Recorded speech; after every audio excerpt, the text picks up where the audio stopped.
이후에 아람 왕 벤하닷이 그의 온 군대를 모아 올라와서 사마리아를 에워싸니 아람 사람이 사마리아를 에워싸므로 성중이 크게 줄여서 나귀 머리 하나에 은 80세겔이요 비둘기 똥 4분의 1갑에 은 5세겔이라 하니 이스라엘 왕이 성 위로 지나갈 때에 한 여인이 외쳐 이르되 나의 주 왕이여 도우소서.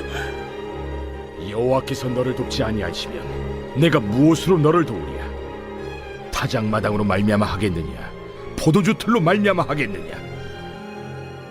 무슨 일이냐? 이 여인이 내게 이르기를 내 아들을 내놓아라.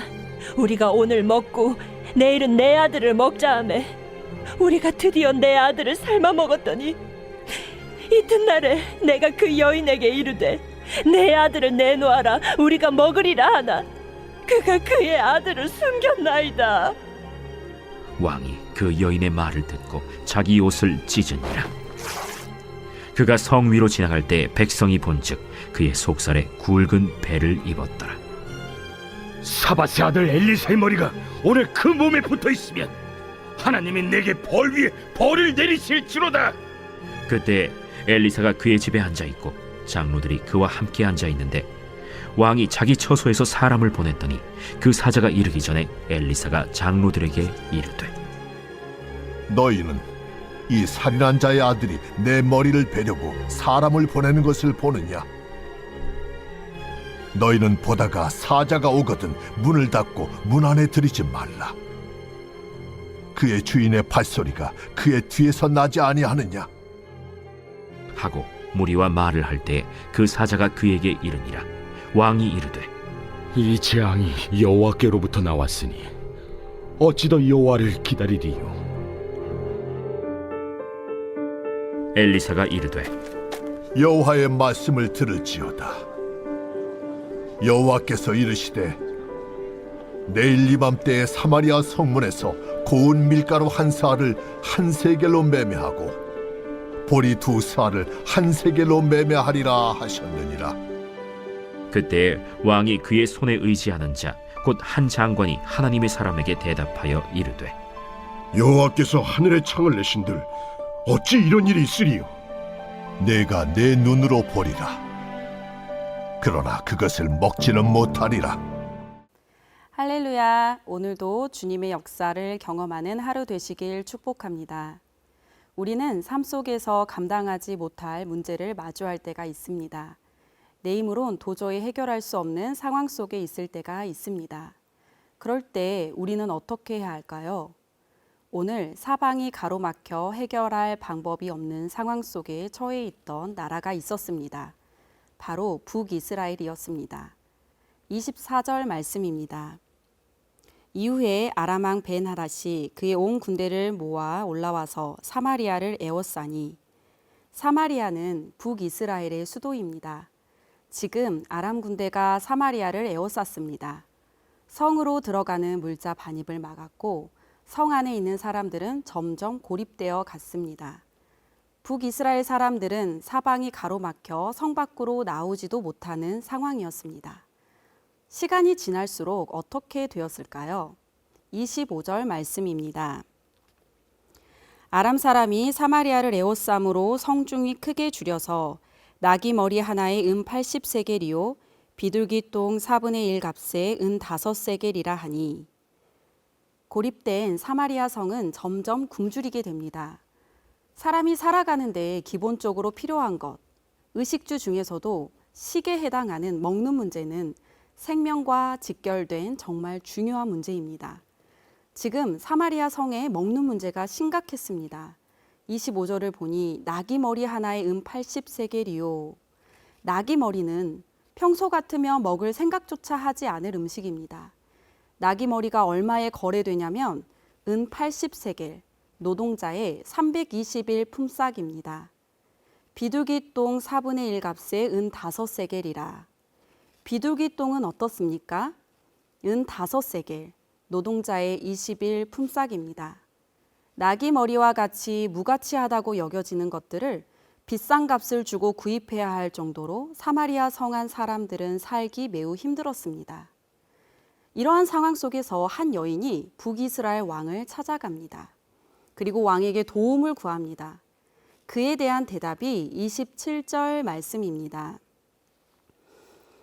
왕이 이르되 여호와께서 너를 돕지 아니하시면 내가 무엇으로 너를 도우랴? 타작마당으로 말미암아 하겠느냐? 포도주 틀로 말미암아 하겠느냐 하니라. 27절의 타작마당은 성문 밖에 있어 아람군이 점령해서 사용할 수 없는 상황입니다. 포도주 틀은 성내에 있긴 하지만 포도가 없기 때문에 아무런 소용이 없습니다. 내가 무엇으로 너를 도우랴? 타작마당으로 말미암아 하겠느냐? 포도주 틀로 말미암아 하겠느냐 하는 북이스라엘 왕의 대답은 자신은 아무런 도움을 줄 수 없다는 말입니다. 우리는 어떤 문제를 해결하고자 저 사람이면 해결해 주겠지 하고 찾아가지만 해결받지 못할 때가 많습니다. 심지어 한 나라의 왕이라 할지라도 절체절명의 위기의 순간 도움을 줄 수 없는 것처럼 말이죠. 우리에게 도움을 주실 수 있는 분, 모든 것을 해결하실 수 있는 분은 하나님 한 분뿐입니다. 우리가 하나님을 찾을 때 우리의 모든 문제가 해결될 줄 믿습니다. 왕에게 도움을 구했던 여인을 통해 들은 사마리아 성의 문제는 정말 심각했습니다. 28절과 29절 말씀입니다. 또 이르되 무슨 일이냐 하니 여인이 대답하되 이 여인이 내게 이르기를 내 아들을 내놓아라. 우리가 오늘 먹고 내일은 내 아들을 먹자 하매 우리가 드디어 내 아들을 삶아 먹었더니 이튿날에 내가 그 여인에게 이르되 내 아들을 내놓아라. 우리가 먹으리라 하나 그가 그의 아들을 숨겼나이다 하는지라. 먹는 문제 때문에 어미가 자신의 아이를 잡아먹는 끔찍한 사건이 발생합니다. 더 끔찍한 것은 약속대로 자신의 아들을 잡아먹었는데 약속을 지키지 않고 아들을 숨긴 이웃 여인을 고발한 사건입니다. 지금 성 안의 사람들이 살인죄를 아무렇지 않게 생각하고 있습니다. 극심한 굶주림으로 사마리아 사람들은 점점 이 성이 마비되어 가고 있습니다. 그들의 죄악이 정말 심각했습니다. 사마리아 성의 비극적인 삶 앞에 북이스라엘 왕은 자신이 해결할 수 없다라는 것을 알았습니다. 문제 해결에 책임이 있었던 북이스라엘 왕은 책임을 회피합니다. 그리고 그 책임을 다른 사람에게 돌립니다. 31절의 말씀입니다. 왕이 이르되 사밧의 아들 엘리사의 머리가 오늘 그 몸에 붙어 있으면 하나님이 내게 벌 위에 벌을 내리실지로다 하니라. 북이스라엘 왕은 성 안의 굶주림의 책임을 엘리사에게 돌립니다. 엘리사는 누구입니까? 엘리사는 하나님의 선지자입니다. 엘리사는 이스라엘 왕이 자신을 찾아와 죽이려 한다는 것도 이미 알고 있었습니다. 32절입니다. 너희는 이 살인한 자의 아들이 내 머리를 베려고 사람을 보내는 것을 보느냐? 너희는 보다가 사자가 오거든 문을 닫고 문 안에 들이지 말라. 그의 주인의 발소리가 그의 뒤에서 나지 아니하느냐 하고. 지금 북이스라엘 왕은 여호람 왕입니다. 여호람은 아합의 아들입니다. 아합은 북이스라엘의 가장 악한 왕이었어요. 엘리사는 아버지 아합처럼 지금 여호람이 자신을 죽이려 한다라는 것을 말하고 있습니다. 하나님의 선지자 엘리사는 모든 것을 다 알고 있었습니다. 그렇다면 여호람 왕은 왜 하나님의 선지자 엘리사에게 책임을 돌렸을까요? 33절의 말씀입니다. 무리와 말을 할 때 그 사자가 그에게 이르니라. 왕이 이르되 이 재앙이 여호와께로부터 나왔으니 어찌 더 여호와를 기다리리요. 북이스라엘 왕은 나라가 위급한 상황에 하나님께 도움을 구지 않는 엘리사, 그 모든 것을 알고 있으면서 가만히 보고만 계시는 하나님을 원망하고 있습니다. 우리는 여호람 왕처럼 하나님을 원망했던 적은 없었나요? 왜 나에게만 이런 일이 생기는가? 내가 뭘 그렇게 잘못했나? 하나님은 왜 나만, 우리 가족만 힘들게 하시는가? 하나님께서는 나의 이러한 상황 속에서 왜 아무것도 하지 않으시는가? 하고 원망하는 마음이 생겼던 적은 없습니까? 하나님은 어떤 분이신가요? 우리를 괴롭히시는 분이신가요? 우리의 고통을 즐거워하시는 분이신가요? 우리를 죽게 내버려 두시는 분이신가요? 하나님은 하나님의 선지자 엘리사를 통해 소망의 메시지를 주십니다. 7장 1절 말씀입니다. 엘리사가 이르되 여호와의 말씀을 들을지어다. 여호와께서 이르시되 내일 이맘때에 사마리아 성문에서 고운 밀가루 한 스아를 한 세겔로 매매하고 보리 두 스아를 한 세겔로 매매하리라 하셨느니라. 보통 가격보다는 조금 비싸긴 하지만 물가가 폭등하고 비참했던 상황과 비교하면 엄청나게 안정된 가격입니다. 하나님은 엘리사를 통해 다시 평화가 찾아올 것이라는 소망의 메시지를 주고 있습니다.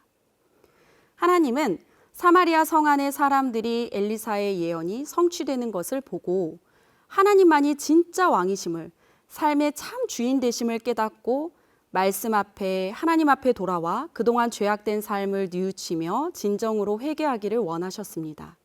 그리고 하나님과 함께 평화를 누리며 살기를 원하셨습니다.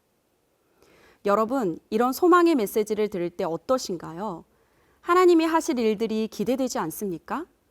그런데 이런 소망의 메시지를 듣고도 여전히 믿지 못하는 사람이 있었습니다. 2절 말씀입니다. 그때 왕이 그의 손에 의지하는 자, 곧 한 장관이 하나님의 사람에게 대답하여 이르되 여호와께서 하늘에 창을 내신들 어찌 이런 일이 있으리요 하더라. 엘리사가 이르되 내가 내 눈으로 보리라. 그러나 그것을 먹지는 못하리라 하니라.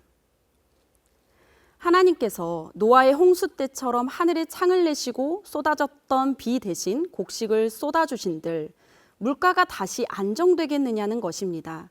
굶주림, 먹는 문제가 해결되겠느냐는 것입니다. 하나님의 말씀을 믿지 못하고 비웃고 있습니다. 엘리사는 이 믿음 없는 장관의 비참한 죽음을 예언합니다. 그리고 실제 훗날 그 장관은 엘리사의 예언대로 죽음을 맞이하게 됩니다. 하나님께서는 믿지 못하는 자에게 역사하지 않으십니다. 사방이 가로막혀 어찌할 수 없는 문제가 있으십니까? 나 혼자 해결할 수 없는 문제가 있으십니까? 도울 수 없는 인생을 찾아가지 마십시오. 문제 앞에 다른 사람을 원망하지 마십시오. 특별히 하나님께 불평하지 마십시오. 문제를 해결하실 수 있는 하나님을 바라보십시오. 하나님의 말씀을 가까이 하십시오. 소망의 메시지를 듣고 감사할 수 있는 저와 여러분이 되시길 축복합니다. 기도하겠습니다. 문제를 해결하시는 능력의 하나님, 우리 삶 속에 수많은 문제들이 있습니다.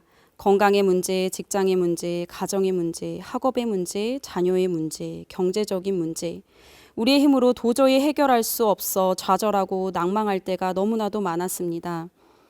지금 믿음의 눈을 들어 주님을 봅니다. 우리의 걱정과 근심이 변하여 소망이 되게 하여 주옵소서. 도울 수 없는 사람을 의지하지 않고 하나님만 바라보게 하여 주옵소서. 더딘 것 같지만 반드시 이루시는 하나님을 온전히 신뢰하게 하여 주옵소서. 오늘 하루도 하나님의 역사하심을 경험하는 하루 되기를 간절히 바라오며 예수님의 이름으로 기도합니다. 아멘.